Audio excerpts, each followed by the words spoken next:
Filipenses capítulo 2, a partir do versículo 1.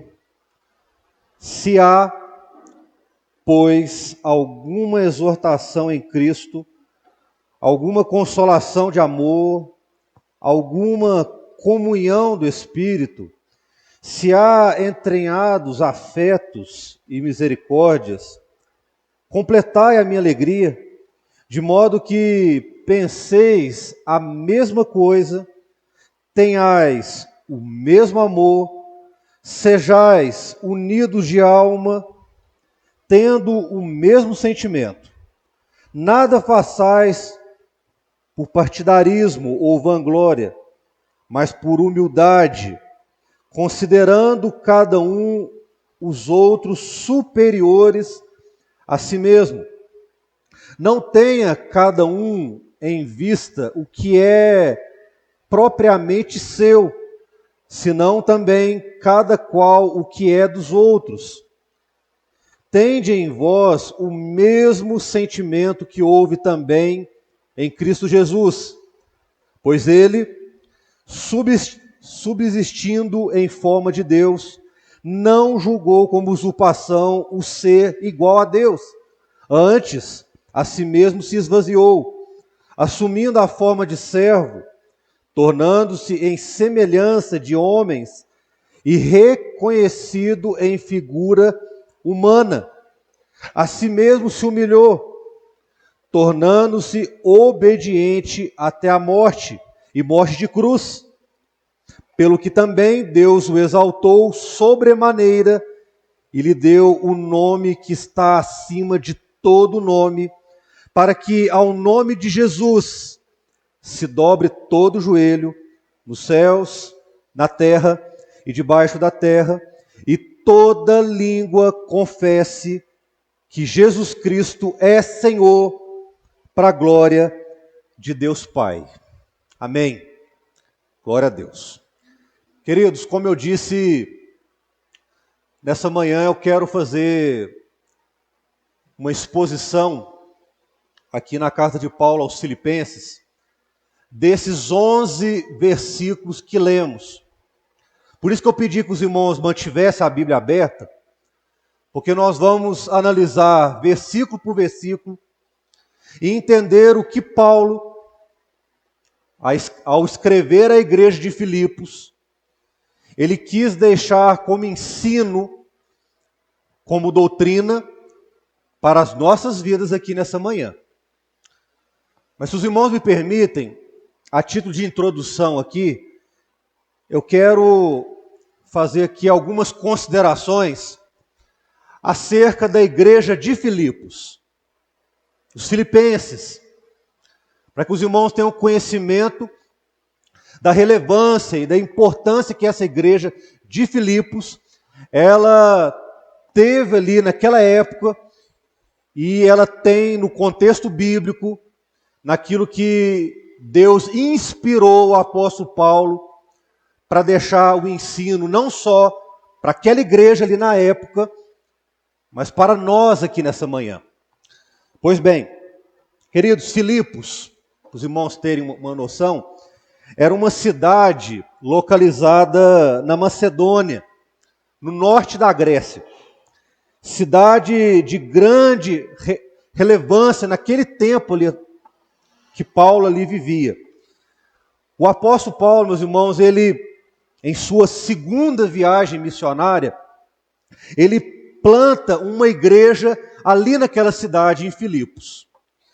E sua ida àquela região ali, ela está registrada lá no livro de Atos, capítulo 16, do versículo 6 ao 12. Os irmãos só anotem, não precisam abrir. Aonde naquela passagem ali de Atos, no capítulo 16, a Bíblia relata que Paulo ele estava indo para Bitínia. O intuito inicial ali era ir para Bitínia, só que ele teve uma visão, Deus o visitou, aonde ele via um homem ali de Macedônia dizendo o seguinte para o apóstolo Paulo: Paulo, passa a Macedônia e ajuda-nos. Então a Bíblia relata que Paulo deixou de seguir aquele caminho para Bitínia e desceu a Macedônia, aonde estava localizada justamente Filipos, essa cidade aonde Paulo plantou essa igreja. Meus irmãos, e nós vemos na palavra que por um projeto de Deus, por uma direção de Deus na vida de Paulo, aprouve ele ir àquele local e ali instituir, plantar essa igreja. Meus irmãos, Paulo, ele escreve a carta aos Filipenses na sua primeira prisão que ele teve em Roma. A Bíblia relata que Paulo ele foi preso em 2 oportunidades, aonde ele ficou cativo, preso ali pelos romanos. Meus irmãos, e essa prisão ela aconteceu por volta do ano 60. E um dos teores principais dessa carta para os Filipenses, e os irmãos vão ver, se os irmãos lerem a carta de Paulo aos Filipenses, os irmãos vão ver que Paulo ele usa um tom ameno. Porque Paulo, se os irmãos lerem as cartas de Paulo, Paulo é um homem mais incisivo, um homem mais enérgico, um homem que ele corrige de forma mais dura a igreja. Mas nessa carta de Paulo aos Filipenses, ele usa um tom mais ameno, um tom mais tranquilo, um tom de gratidão. Os irmãos vão ver que o teor principal da carta de Paulo aos Filipenses é um teor de gratidão, aonde Paulo aqui, irmãos, ele agradece a igreja de Filipos pela generosidade dela. Porque a igreja de Filipos, irmãos, só para conhecimento dos irmãos, foi uma das igrejas que mais auxiliou o apóstolo Paulo no seu ministério, foi a igreja que mais teve ali um auxílio de fazer doações e até mesmo sustentá-lo financeiramente. Naquele período ali que ele viveu dentro da prisão, levando doações para ele, alimento, cuidando da vida de Paulo, também enviando doações para Paulo nas igrejas pelas quais Paulo ele plantou também, como por exemplo a igreja de Corinto, Tessalônica, em Jerusalém. Meus irmãos, e por último, a palavra fala que um pastor, porque Paulo ele plantou aquela igreja ali, doutrinou ela, a ensinou, formou líderes ali naquela igreja, e um deles era um homem chamado Epafrodito, e Timóteo também pastoreou a igreja de Filipe. Meus irmãos, a Bíblia fala que esse pastor, Epafrodito, num certo momento foi auxiliar Paulo ali naquela prisão que ele estava. E contou para Paulo a situação que estava a igreja de Filipos. Como que ela estava, como estava o andamento dela, como ela estava vivendo aquele ensino que Paulo havia deixado ali, plantado naquela igreja. Meus irmãos, e assim, tendo conhecimento de todas as informações, Paulo escreve essa carta direcionada aos Filipenses. Meus irmãos, e nós vemos que Epafrodito, esse pastor, descreveu a Paulo toda aquela condição clara da igreja. E nós vamos ver um pouquinho mais à frente aí, os irmãos marquem o capítulo 2 e vão ali para o capítulo 4 ali, para a gente ver claramente essa descrição que Epafrodito faz da igreja de Filipos. Capítulo 4, a partir do versículo 15. Acompanhe comigo aí, irmãos. Olha o que Paulo, ele diz aí. A partir do versículo 15. E sabeis também vós, ó Filipenses, que no início do evangelho, quando parti da Macedônia, nenhuma igreja se associou comigo, no tocante a dar e receber, senão unicamente vós outros. Porque até para Tessalônica mandaste não somente uma vez, mas duas, o bastante para as minhas necessidades. Não que eu procure o donativo, mas o que realmente me interessa é o fruto que aumente o vosso crédito. Recebi tudo e tenho abundância. Estou suprido, desde que Epafrodito me passou às mãos o que veio da vossa parte, como aroma suave, como sacrifício aceitável e aprazível a Deus. E o meu Deus, segundo a sua riqueza em glória, há de suprir em Cristo Jesus cada uma de vossas necessidades. Estão vendo aqui o que eu falei, irmãos? O quanto a igreja de Filipos era solidária, o quanto ela apoiava Paulo. Aqui, ó, Paulo aqui declarou aqui claramente esse apoio, esse auxílio que a igreja dava através do seu pastor Epafrodito.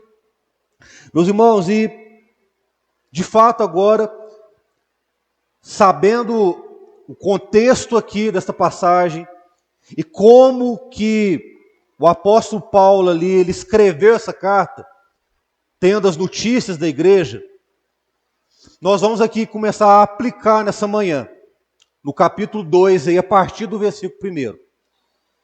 O objetivo do conselho de Paulo para aquela igreja. E no versículo 1 aqui, por isso que eu pedi que os irmãos mantivessem aberto, Paulo aqui ele começa a, de fato, a descrever a igreja de Filipos. Como era essa igreja? Olha aí o versículo 1. O que Paulo fala sobre a igreja de Filipos? Olha aí, irmãos. Se há, pois, alguma exortação em Cristo, alguma consolação de amor, comunhão do Espírito, e se há entranhados afetos e misericórdias.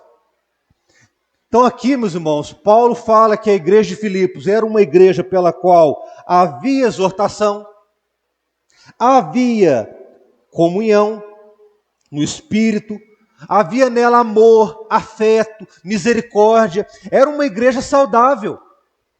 Era uma igreja que tinha qualidades, né? E aqui nós vemos no versículo 2, já passando para o versículo 2, que Paulo aqui ele começa a trazer conselhos práticos para aquela igreja, dizendo o seguinte: completai a minha alegria. O que ele quis dizer aqui? Olha, eu fiquei sabendo através de Epafrodito que vocês estão em amor, que vocês são uma igreja boa, uma igreja saudável, uma igreja que tem misericórdia, que tem afeto. Então, olha, eu fiquei muito alegre de saber essa notícia. Completar a minha alegria. Olha, eu vou dar um conselho agora, para que vocês completem a minha alegria. Para que vocês continuem vivendo assim, em amor. Continuem vivendo em misericórdia, em afeto. Completar a minha alegria. Aí ele fala como completar a alegria dele. De modo, olha aí, acompanha comigo. De modo que pensais a mesma coisa,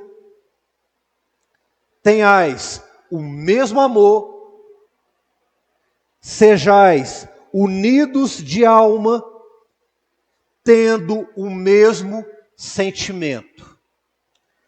Queridos, Paulo aqui ele inicia um aconselhamento àquela igreja, pois ele teve conhecimento que mesmo com tantas qualidades que eu descrevi aqui, que estão aí no versículo 1, aquela igreja estava vivendo um problema que poderia destruir isso tudo. Olha para vocês verem, irmão. Uma igreja tão saudável, que estava vivendo todas essas qualidades. Epafrodito passou para Paulo algumas condições que tudo isso que ela estava vivendo já não poderia existir mais. E Paulo, só para os irmãos terem uma ideia, aí no versículo 27 do capítulo 1 aí, ó, Paulo dá um indício desse problema. Olha aí, acompanha comigo. Capítulo 1 de Filipenses aí, ó, versículo 27. Olha o indício que Paulo dá, irmãos. vivei, acima de tudo, por modo digno do Evangelho de Cristo, para que, ou indo ver-vos, ou estando ausente, ouça no tocante a vós outros, que estáis firmes em um só Espírito, como uma só alma, lutando juntos pela fé evangélica. Os irmãos estão vendo uma familiaridade aí desse versículo com o versículo 2 aí? São dois problemas que Paulo ele identificou naquela igreja. Se os irmãos verem, tanto aí no versículo 21 do capítulo 1, quanto no versículo 2 do capítulo 2 aí, os irmãos vão ver que o problema que estava havendo na igreja de Filipos era falta de unidade. Estava havendo ali, irmãos, desunião. Falta de unidade entre eles. Nós vemos isso claramente no capítulo 4 aí. Vamos lá? Capítulo 4, versículo 2. Olha o que Paulo fala aí, ó. Rogo a Evódia e rogo a Sintique que pensem concordemente no Senhor. O que Paulo estava aqui vendo aqui?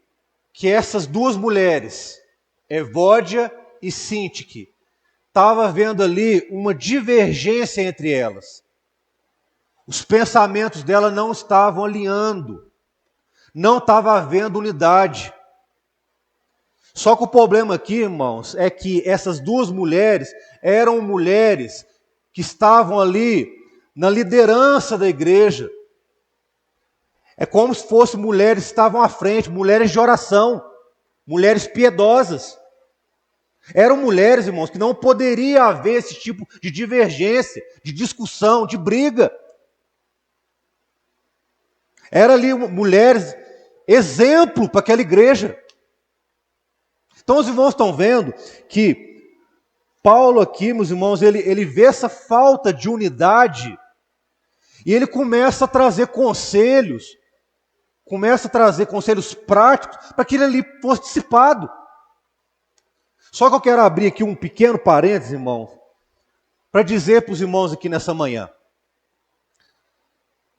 Por mais que a igreja de Filipos tivesse tantas qualidades, que foram descrevidas aqui, amor, fraternidade, era uma igreja missionária, que ajudava o próximo, uma igreja compassiva, uma igreja que Paulo elogiou ela, e falou que tinha alegria, quando lembrava da igreja de Filipos, ela tinha problemas.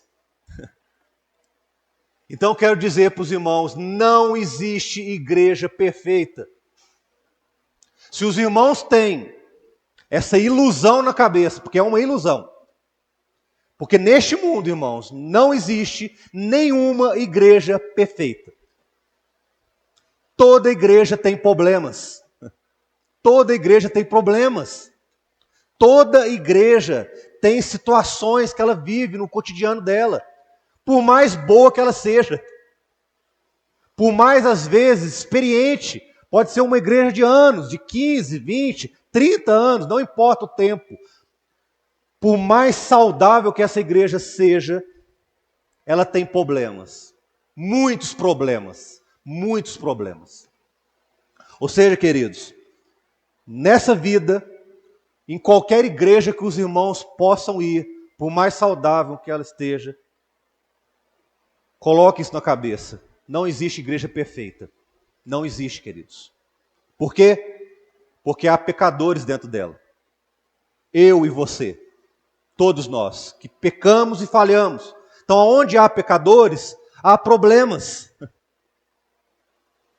Amém, queridos? Então, a primeira aplicação é essa. Só, meus irmãos, que nós vemos que Paulo aqui descreve que ele vê esse indício ali, que é só um indício do problema. Só que nos versículos seguintes aí, Paulo ele vai um pouquinho mais além. ele vê que o problema da igreja de Filipos não é só a falta de unidade. Havia outros problemas também, outros problemas que ele identificou naquela igreja.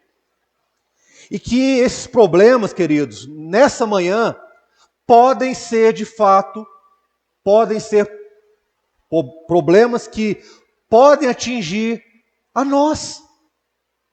E que nós devemos nos preservar disso.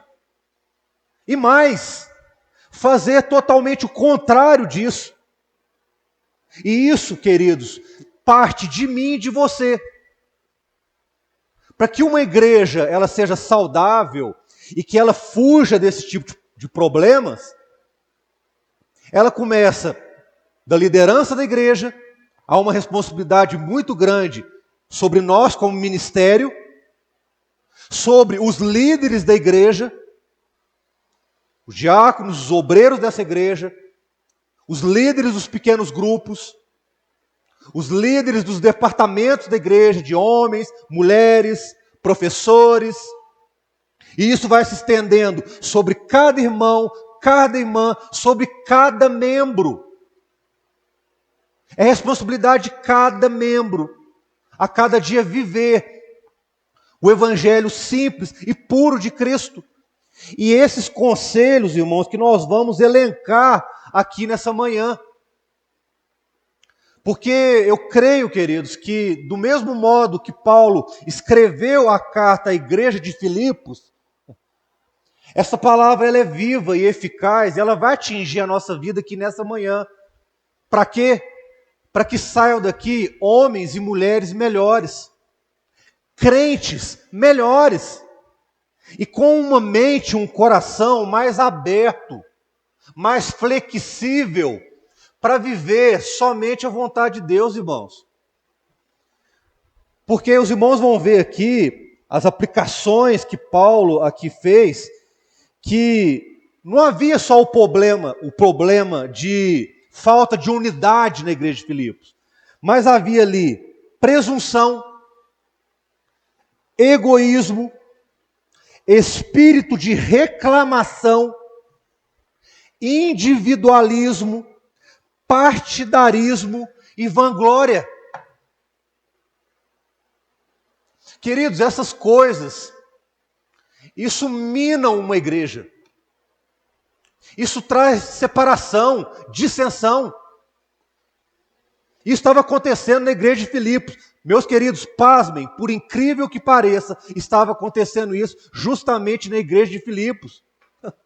Uma igreja que Paulo plantou, doutrinou, ensinou, acompanhou aquela igreja. Eu pergunto aos irmãos, o que sobra para nós, queridos? Hein? O que sobra para nós? Se aquela igreja que foi doutrinada pelo apóstolo Paulo estava vivendo isso, nós estamos passíveis disso, sim ou não, igreja?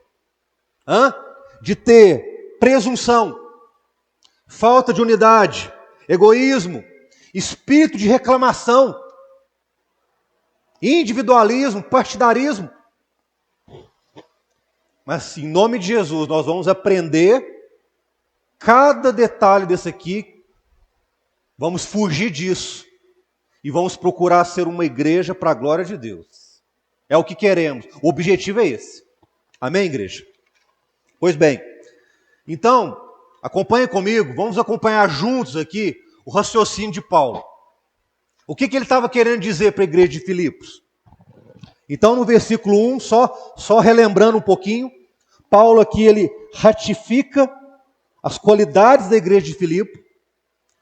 No versículo 2, ele diz a ela da alegria que ele tem de saber que ela é uma igreja realmente que tem qualidades, que tem características segundo a vontade de Deus. Só que ele começa aqui a de fato a aconselhar essa igreja, dizendo aqui o primeiro aspecto, que de modo pensais a mesma coisa. Então, queridos, se nós queremos fugir dessas características más, dessas coisas que trazem prejuízo para a igreja, Paulo aqui ele dá o primeiro conselho: pensai as mesmas coisas. Só que o irmão às vezes pode pensar o seguinte: mas pastor, é impossível você pensar a mesma coisa. As pessoas são diferentes, não é verdade? E é verdade, queridos. É impossível você pensar a mesma coisa. Só que o apóstolo Paulo aqui, ele não quis dizer que a gente deve pensar a mesma coisa, no sentido literal da coisa. Não. Aqui, meus irmãos, quando Paulo fala, pensais as mesmas coisas, significa querer e desejar a mesma coisa. Uma igreja, meus irmãos, que tem unidade, que ela está unida de fato, ela tem o mesmo propósito, o mesmo objetivo, a mesma vontade. Não há discrepâncias entre essas pessoas. Então não é no sentido de pensar a mesma coisa, de pensamentos, não, mas de ideia. Realmente, queridos, de estar engajados no mesmo propósito. Foi isso que Paulo quis dizer aqui, em pensar a mesma coisa. Então, o primeiro passo para você não ter esse tipo de mazela, pensais a mesma coisa. Olha aí, ó. E ele continua. Tenhais o mesmo amor. Tenhais o mesmo amor. O que é isso, queridos? É você realmente ter o amor principal, o amor ágape que une essa igreja, que é o amor em Cristo Jesus. Quando amamos Cristo Jesus de todo o nosso coração, e o amor dele está em nós e nós nele, meus irmãos, essas mazelas, elas ficam pequenininhas. Falta de unidade, presunção, individualidade, isso é deixar de lado. Os irmãos vão ver que nos versículos seguintes, que quando o amor de Cristo está verdadeiramente no irmão, na irmã, meu querido, essas coisas se tornam pequenas. E nós somos como escondidos disso tudo, preservados disso. Então, tenhais o mesmo amor, está aí, ó. Sejais unidos de alma. O que é isso? Sejais unidos de alma. Queridos, unidos de alma aqui, Paulo estava querendo dizer o seguinte: olha, igreja de Filipos, sede unidos de alma no sentido de que vocês tenham harmonia com aquilo que está sendo pregado, aquilo que está sendo ensinado para vocês, e que haja harmonia tanto na pregação quanto na defesa do Evangelho. Uma igreja saudável, preste atenção, irmãos, uma membresia saudável, ela tem concordância com aquilo que está pregando, ou seja, está na Bíblia? Amém. Não está? Não tem acordo. A Escritura está dizendo isso, está ensinando isso, vou fazer, vou praticar. É isso que Paulo está querendo dizer, unidos de alma. Tem que haver concordância, empenho nisso, queridos. E mais, devemos defender essa causa. Defender o Evangelho, pelo qual pregamos. Meus queridos, essa palavra não pode ficar somente daqui para aí, mas ela tem que sair do meio do rebanho para fora. Nós não podemos ser, irmãos, igreja em 4 paredes. A igreja é só aqui, ó, nesse quadrado aqui. Não. Igreja, meus irmãos, ela é para fora. É para anunciar o Evangelho. É para você levar essa mensagem adiante. Ser unidos de alma. E ele encerra o versículo 2. Tendo o mesmo sentimento. O que é isso? E os irmãos vão ver para frente aí que Paulo faz questão de reforçar isso. O sentimento aqui, queridos, é aquilo que une um cristão, que é o sacrifício de Jesus na cruz do Calvário. É realmente entender a mensagem da cruz, que é pouco pregada aí hoje.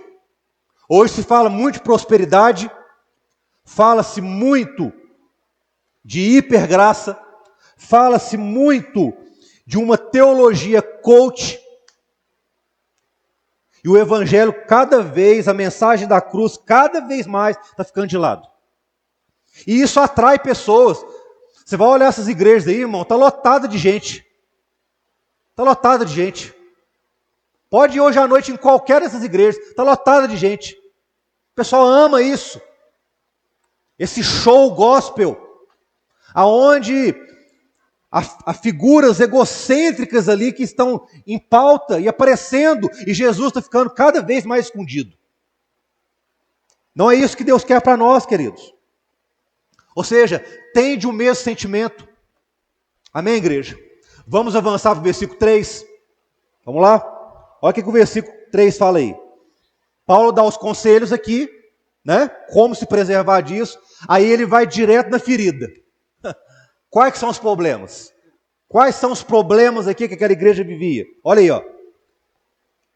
Versículo 3. Nada façais por partidarismo ou vanglória, mas por humildade, considerando cada um os outros superiores a si mesmo. Aqui, meus irmãos, ele usa aqui o termo partidarismo. Sabe o que é isso? Interesse pessoal. Sabe o que aquela igreja de Filipos estava tendo? Ia para a igreja com interesse meramente pessoal, para satisfazer a si mesmo. Já viu aquele termo, irmãos? Eu vou na igreja para buscar uma bênção. Ele escutou isso a vida inteira. Não é ou não é? Hã? Vou na igreja para buscar uma bênção. Né? Dependendo do culto, a pessoa sai derrotada de lá. Fala, nossa, o culto foi péssimo hoje. Eu não ouvi a voz do Senhor. Eu não ouvi uma palavra profética, uma visão, uma revelação. A pessoa sai dali derrotada. Por quê? Porque foi ali com interesse pessoal. E culto, meus irmãos, não é você receber uma bênção. Presta atenção nisso. Isso é um ensino para nós aqui nessa manhã. Culto, queridos, não é você receber uma bênção. É você dedicar a sua vida a Deus. Culto a Deus é isso. Não é você receber, só receber, mas é dar. É dar. É dar culto a Deus, prestar louvor a Ele. Está vendo como que muda, irmãos? Muda ou não muda? Hein? Muda. Muda o forma que cultuamos a Ele. Se a gente vem com uma mentalidade de prestar culto a Deus, meu querido, às vezes a mensagem não foi tão boa, o louvor às vezes não foi tão bom, mas você vai sair com seu coração jubiloso, sabe por quê? Porque você está prestando culto a Deus. Isso independe das circunstâncias que rodeiam. Se nesse calor tem ventilador ou não, se tem um bom som ou não, não importa. Você está indo com um objetivo claro de prestar louvor e adoração somente a Deus. Isso é partidarismo, irmãos. Estava vendo isso no meio da igreja. Queridos, e o tema desse estudo aqui nessa manhã é Jesus Cristo como um exemplo de se relacionar com o próximo. Os irmãos vão ver aqui para frente aqui, eu vou acabar aqui de aplicar aqui os textos, aqui os problemas que aquela igreja vivia, mas um pouco adiante aqui, Paulo ele usa justamente o exemplo de Cristo para mostrar para nós como devemos nos relacionar com o próximo. Primeiro, uma relação com Ele. Segundo, uma relação com as pessoas que estão mais próximas de nós. Família, pai, marido, esposa, filhos. E as nossas relações interpessoais, que é a igreja, local de trabalho, na rua, qualquer lugar, irmãos. Precisamos ter realmente, queridos, um relacionamento segundo a vontade de Deus. E o que a gente vê muitas vezes, queridos, e isso é preocupação nossa como ministério, que às vezes vemos partidarismo no meio da igreja. É irmãos que às vezes passam um ano inteirinho sem sequer ter conversado com o outro. Sem conhecer o irmão. Às vezes o irmão está vindo já 6 meses na igreja, ele nem sabe o nome da pessoa. Como assim? Isso acontece? Acontece. Acontece. Queridos, nós precisamos ser mais próximos, amar mais o próximo. Semana passada, o pastor Paulo trouxe aqui um estudo justamente sobre isso, sobre o amor de Deus e o amor para com o próximo. Será que temos amado o próximo, irmão? Nos preocupado mesmo? Uma igreja que tem unidade, ela ama uns aos outros, ela tem comunhão, ela se preocupa. Ah, pastor, mas eu sou tímido, eu sou tímida, eu gosto de ficar no meu canto, eu venho na igreja e eu gosto de ir embora rapidinho. Amém, querido. Respeito você. Só que a palavra aqui está dizendo que devemos vencer todas essas questões, porque é a comunhão, é o amor entre uns e os outros que vai nos fazer ficar de pé e viver pela graça de Deus. E essa igreja vai ser saudável, ou seja, não vai haver partidarismo, interesse pessoal agindo. Ah, não, eu quero que seja assim.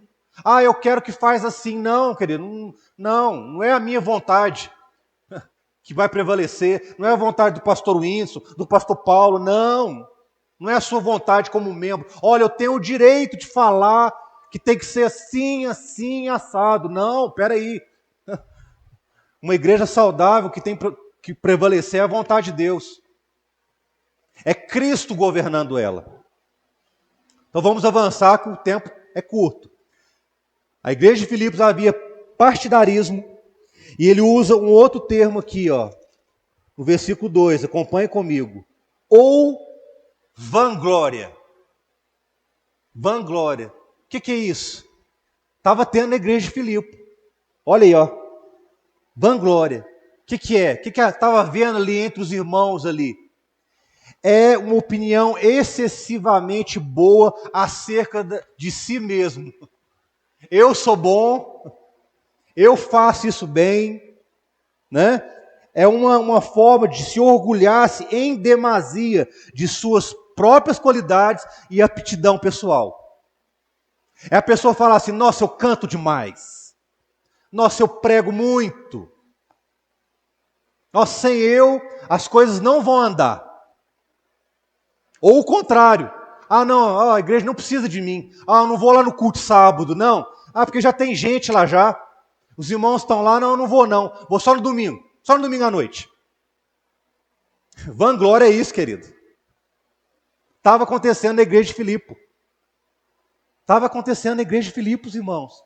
Uma igreja de qualidades. Estava tendo vanglória no meio deles.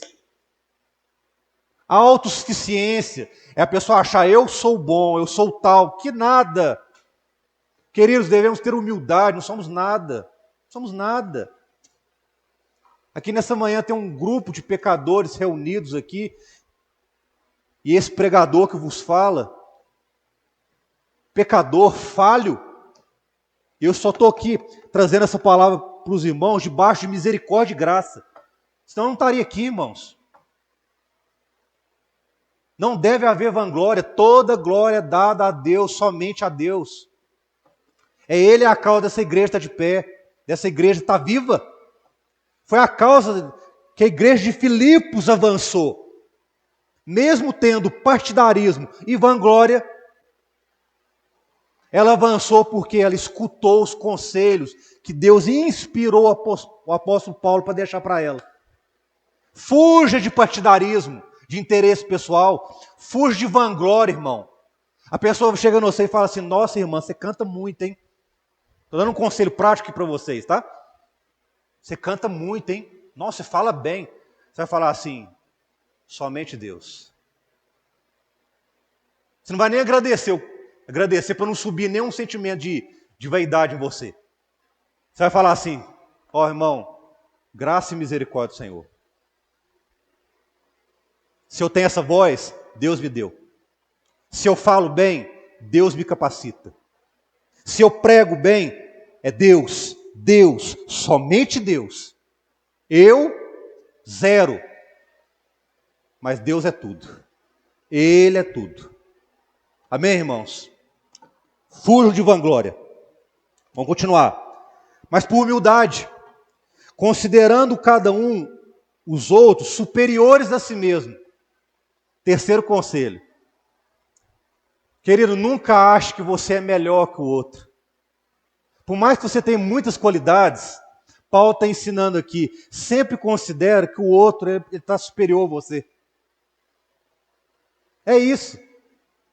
Humildade, sabe? É você se recolher. Foi aquilo que o próprio Senhor Jesus disse ali, o humilhado será exaltado. Então você se humilha, irmão. Quanto mais pequenininho você for, quanto mais simples você for, mais a glória de Deus vai resplandecer na sua vida.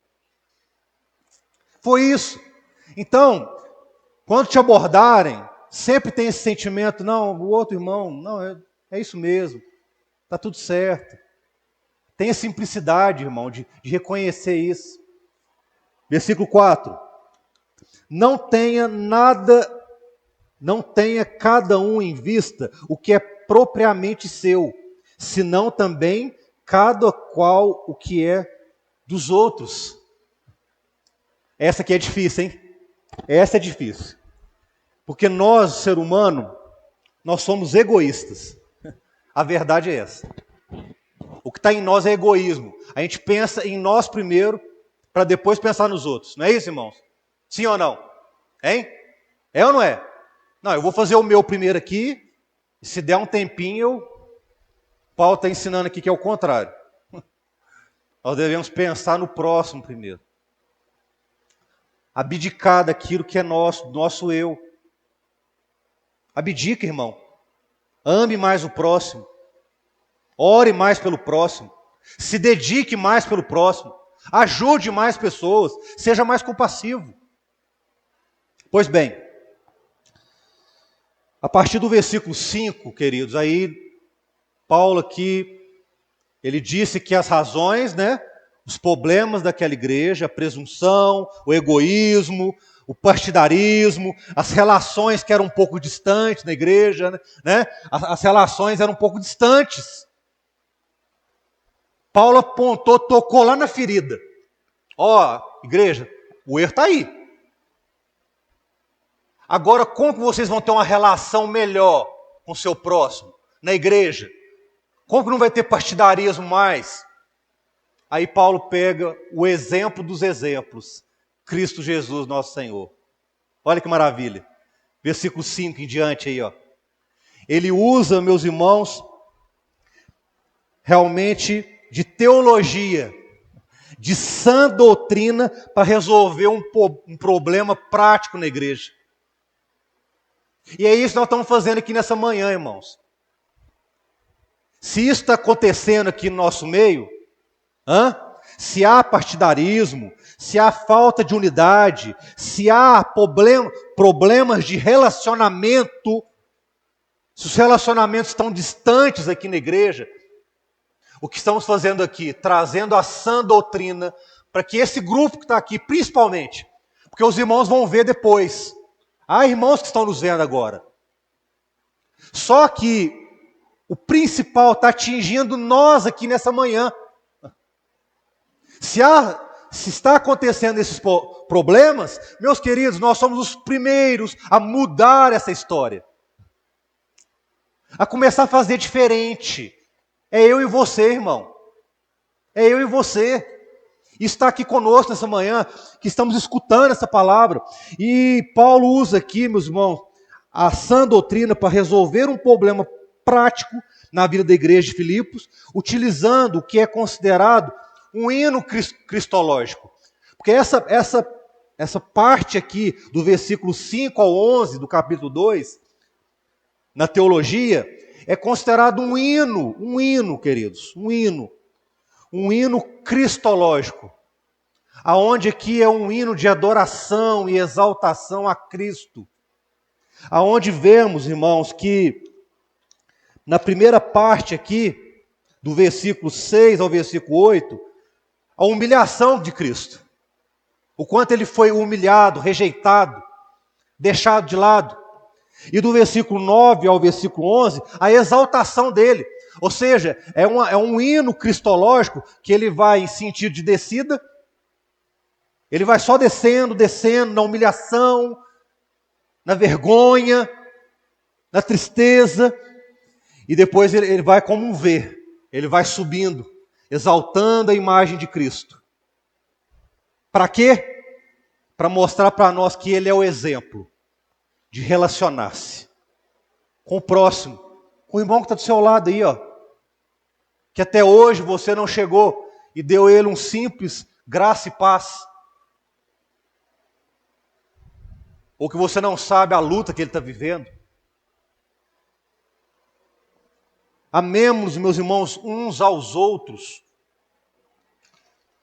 E aqui, versículo 5, para nós irmos aplicando. Olha o que Paulo fala, irmãos, usando o exemplo de Cristo. Tende em vós o mesmo sentimento que houve também em Cristo Jesus. Lembra o que eu falei lá no início do estudo? Que Paulo ia relembrar isso para ter o mesmo sentimento? Os irmãos lembram o que eu falei? O que é ter o mesmo sentimento? Hein? O amor de Cristo Jesus em nós. Paulo aqui novamente fala, olha, tenhais o mesmo sentimento. Querem viver em unidade? Vivam o mesmo sentimento. Aí ele continua, versículo 6. Pois ele, subsistindo em forma de Deus, não julgou como usurpação o ser igual a Deus. Queridos, aqui, uso o termo aí, forma. Sabe o que Jesus fez? A forma aí que o apóstolo Paulo está querendo dizer, era da posição dele. A natureza de Deus que havia em Jesus. Ele era o próprio Deus. Só, queridos, que ele tomou a forma de homem. Ele foi de fato humano, como eu e você.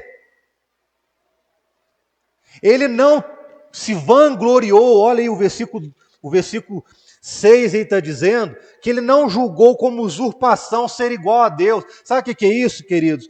Ele em nenhum momento, ele não se apegou com a grandeza da sua glória. Ele mesmo sabendo que pertencia a um projeto redentor de Deus, em nenhum momento ele usou disso para se vangloriar, dizer, olha, eu sou Jesus, o Filho de Deus, o Senhor dos Senhores, como um ato de vaidade. Não, queridos. Mesmo sendo humano, ele deu esse exemplo para nós. Por isso que ele se fez homem. Por isso que a gente usa muito o termo nas nossas pregações, que Jesus ele foi 100% homem e 100% Deus. Porque ele sofreu tudo que eu e você sofrem, irmão. Jesus muitas vezes se irou, muitas vezes ficou enfermo, muitas vezes teve tristeza, angústia, se desanimou. Isso acontece conosco, irmão? Sim ou não? Claro que acontece. Por isso que ele se fez homem. Mas em nenhum momento, queridos, ele se vangloriou disso. Ou seja, ele teve a forma. Ou seja, ele tinha a natureza de Deus, ele era o próprio Deus, mas em nenhum momento ele deixou que isso pudesse deixar de cumprir o plano dele aqui nessa terra. Que é ser exemplo para mim e para você. Jesus é, meus irmãos, o exemplo para nós. Em tudo. Na forma que lidamos com a nossa família, na forma que lidamos com o nosso dinheiro, da forma que lidamos no nosso local de trabalho, como cidadãos, em tudo na nossa vida, Jesus é o exemplo. Tudo, tudo, tudo, tudo. É isso que Paulo está querendo dizer aqui no versículo 6. E ele continua aí no versículo 7, acompanha comigo aí. Antes, a si mesmo se esvaziou. Esse eu vou dar aqui uma ênfase aqui. Queridos, qual que é o contrário de se esvaziar? Encher, né? O conselho de Paulo aqui é claro. Tem que esvaziar. Esvaziar de quê? Do seu eu. Eu quero, eu posso, eu faço. Olha, pastor, eu acho que isso aí está certo. Ó, tem que ser assim. Ó, aquilo ali está errado. Ó, aquilo ali não pode. Até esses dias para trás, vendo um estudo do pastor Marcos Granconato, que é um pastor hoje, uma das referências no meio reformado, calvinista. Ele contou uma experiência que uma mulher da igreja dele procurou ele um certo dia e diz assim: pastor, eu estou muito chateada com as mulheres responsáveis, com as líderes. Aí o pastor perguntou: por quê, irmão? O que você está chateada? Né? O que acontece? Ah, pastor, eu fiquei doente e nenhuma mulher me visitou. Nenhuma mulher me visitou. Sequer me mandou uma mensagem, me procurou. Como assim? Está tudo errado. Está tudo errado. Aí o pastor escutou ela. Aí ele perguntou para ela assim: irmã, quantos anos como membro aqui da nossa igreja você tem? Ela falou assim: ah, pastor, tem uns 10 anos aqui, né? 10 anos, 10 anos. Aí o pastor Marcos perguntou para ela assim: amém, irmã. Posso te perguntar uma coisa?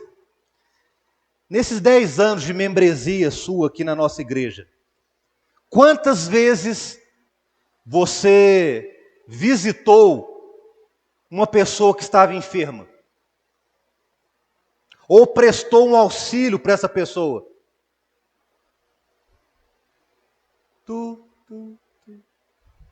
Silêncio, irmãos. Ela não tinha visitado absolutamente ninguém em 10 anos. Aí o pastor Marcos virou para ela e falou assim: irmã, posso te falar uma coisa? Essa sua indagação, esse problema que você trouxe, essa condição toda, eu entendo a sua chateação, eu entendo o seu problema, só que a questão é a seguinte: a sua bronca, essa bronca sua que você está com as mulheres, com a igreja, é uma bronca pela qual você faz parte dela também. Porque você também não auxiliou o próximo, você não visitou um enfermo. Sabe o que aconteceu, irmãos? Ela saiu da igreja. O quê? Vanglória, partidarismo, interesse próprio. Pessoas no meio da igreja que só apontam erros. Isso está errado, isso está errado, isso está errado, isso está errado, mas não move-se para auxiliar. Não há problema, irmão, dos irmãos chegarem no ministério, chegarem em nós e trazer as situações que podem ser aperfeiçoadas. E os irmãos sabem que os irmãos têm toda a liberdade para o fazê-lo. Essa igreja aqui é uma igreja que nós somos livres em Cristo Jesus para realmente participar, opinar, para trabalhar, para aprender, para tirar dúvidas. É nós descermos no sermão aqui, pastor Lucas, quero saber sobre isso. Não entendi muito bem, não. Queridos, eu vou ter o maior prazer de sentar com os irmãos, meia hora, uma hora, o tempo que for. Só que, queridos, em vez de só apontar erros, falhas, queridos, se prontifique para ajudar, para ser participante realmente do avanço do reino. É isso. Vamos nos relacionar melhor, irmãos, uns com os outros, com a liderança, com a igreja, nos amar em Cristo Jesus, porque assim vamos avançar. Se esvazie, irmão. Foi o contexto aqui, ó. Porque nós sabemos que a igreja, a membresia, você é membro da igreja reformada em Cristo. Você tem direitos e deveres. Só que a maioria das pessoas se atenta só para os direitos. Né, meu irmão? Eu tenho direito de receber uma visita. Eu tenho direito de ter uma boa pregação, um bom sermão. Quero um bom estudo. Olha, eu quero que os irmãos orem por mim. Quero que me assistam, que me amem. Eu quero tudo. Mas e os deveres de membro? De cristão? Queridos, devemos nos atentar também para os deveres nossos. Que são muitos. Muitos. Esvazia. Olha aqui, ó. Antes mesmo se esvaziou, assumindo a forma de servo, ou seja, ele assumiu ali realmente a postura de homem, de falho, para dar exemplo para nós, tornando-se em semelhança de homens, tornando-se igual a nós, e reconhecido em figura humana. Sabe o que é isso, querido? Irmão, você está pensando agora, você está vendo o pastor Lucas falando aqui, você está pensando um monte de coisa aí, exemplos, situações. É Cristo falando assim, olha, filho, filha, eu me tornei em figura humana como você, pensei essas coisas, vivi essas coisas para ser exemplo para você. Toma a tua cruz e me segue. É isso que Jesus fala. Me siga, querido. Viva os preceitos genuínos de Cristo.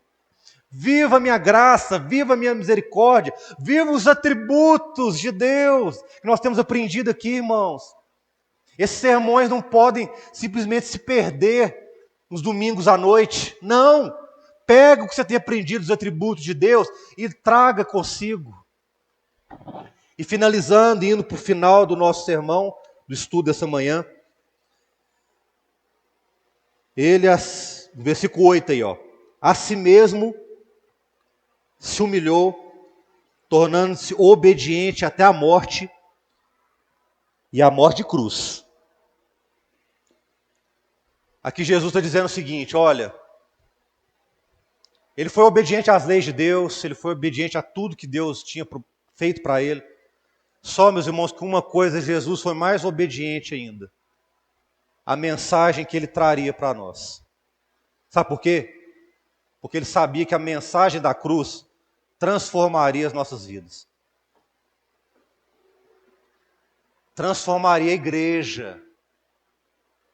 Transformaria as relações dentro da igreja. Os irmãos estão entendendo? Amém? Amém, igreja? Estão entendendo? Isso muda as relações dentro da igreja, com o seu próximo, com a liderança da igreja, com todos à sua volta, aonde você vive. É o que nós temos, é o lema dessa igreja: amar a Deus, amar as pessoas e impactar o mundo. Meus irmãos, isso não pode ficar só no letreiro ali, não. Precisamos colocar em prática, amar a Deus, amar as pessoas e impactar o mundo. É assim que vamos impactar, irmãos, amando as pessoas, amando a Deus. E valorizando a morte de cruz. Aqui Paulo deu ênfase na mensagem da cruz. Uma morte de cruz que era uma morte horrenda. Era a pior morte que uma pessoa podia ter. Era a morte de cruz. Até por isso Jesus passou, irmãos, para mostrar para você, olha, ninguém viveu tamanha vergonha e humilhação que não foi eu, o próprio Cristo Jesus. É Jesus falando para nós. Ele viveu o que é humilhação, irmão. Se você muitas vezes se sente humilhado, Jesus foi muito mais humilhado, incomparavelmente. Não tem comparação a humilhação que nós passamos no dia a dia, às vezes por um chefe no trabalho, ou às vezes dentro de casa, ou na rua. Ninguém sofreu humilhação como o nosso Cristo sofreu, queridos. Ele se humilhou para dar vida e vida eterna para nós, para ser vida em nós. Bendito seja o nome de Cristo. Por isso que Paulo dá ênfase aqui. E ele encerra a sua explanação aqui no versículo 9, 10 e 11, dizendo o seguinte: pelo que também o exaltou sobremaneira, e lhe deu o nome que está acima de todo nome. Ô, meu irmão, Cristo é o nome que está acima de todos os nomes. Deus deu a ele um lugar de destaque supremo em toda a eternidade de Deus. Ele é o Deus da glória, queridos. Por isso estamos aqui nessa manhã, para aprender mais dele e glorificá-lo de todo o nosso coração. E qual que é o resultado? Porque, como eu falei, Cristo é o exemplo para nós. Se Deus exaltou Jesus na circunstância mais suprema da sua eternidade, sabe o que ele faz para a igreja, para os seus escolhidos? Escreve seu nome no livro da vida. É, irmãos. escreve o nome no livro da vida e te chama de filho, bendito de meu Pai. Lembram? Vinde benditos de meu Pai, possuir por herança o reino que vos preparei antes da fundação do mundo. Ô, irmão, como eu almejo chegar nesse grande dia, o meu Deus me chamar, vinde bendito de meu Pai. Vinde, vinde, herdai as mansões celestiais. Querido, como não aceitar uma palavra dessa? Como não colocar em prática? Que nessa manhã os irmãos possam sair daqui colocando em prática esse ensino. Tudo que eu falei aqui, se esvaziar, se humilhar, realmente amar mais o próximo. Meus irmãos, e no versículo 10, ele continua dizendo, para que o nome de Jesus se dobre, todo joelho nos céus, na terra e debaixo da terra, e toda língua confesse que Jesus Cristo é o Senhor, para a glória de Deus Pai. Sabe qual que é o desejo do Senhor nessa manhã? Que todos que estão aqui, todos, sem exceção, e os irmãos que estão nos vendo, toda língua confesse que Jesus Cristo é o Senhor. Irmãos, aqui está uma igreja aqui, representada nessa manhã. Sejamos igreja, queridos. Não sejamos placa, não. Igreja reformada em Cristo, que bom. Glória a Deus. Reformada em Cristo. Até eu fui lá na igreja do pastor Ival, lá em Pinheiros, de São Paulo, falei o nome para ele da igreja. Nossa, que nome bonito. Ó, reformada já é bom. E em Cristo ainda? Nossa, que maravilha. Ele brincou comigo assim. Mas, queridos, não sejamos só um nome bonito de igreja. Sejamos igreja. Amém, irmãos? Sejamos igreja. Para quê?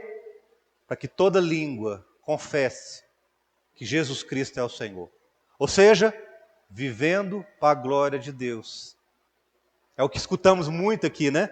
Nas pregações, nos sermões, nas orações, nos pequenos grupos. Insistentemente, nós falamos que precisamos viver para a glória de Deus. Queridos, a igreja de Filipos, através da Escritura, entendeu seus erros, suas falhas, que ela não era perfeita. Nós também, nessa manhã, estamos aprendendo que não somos uma igreja perfeita. Há muitas falhas aqui, muitos erros, mas que através dessa palavra, a partir de nós, vamos corrigir, aperfeiçoar e ter uma vida de dependência de Deus, para que a partir de nós, possamos ser uma igreja saudável, que ame mais o próximo, que ore mais pelo outro, que ame a Deus, ame as pessoas e impacte o mundo. Amém?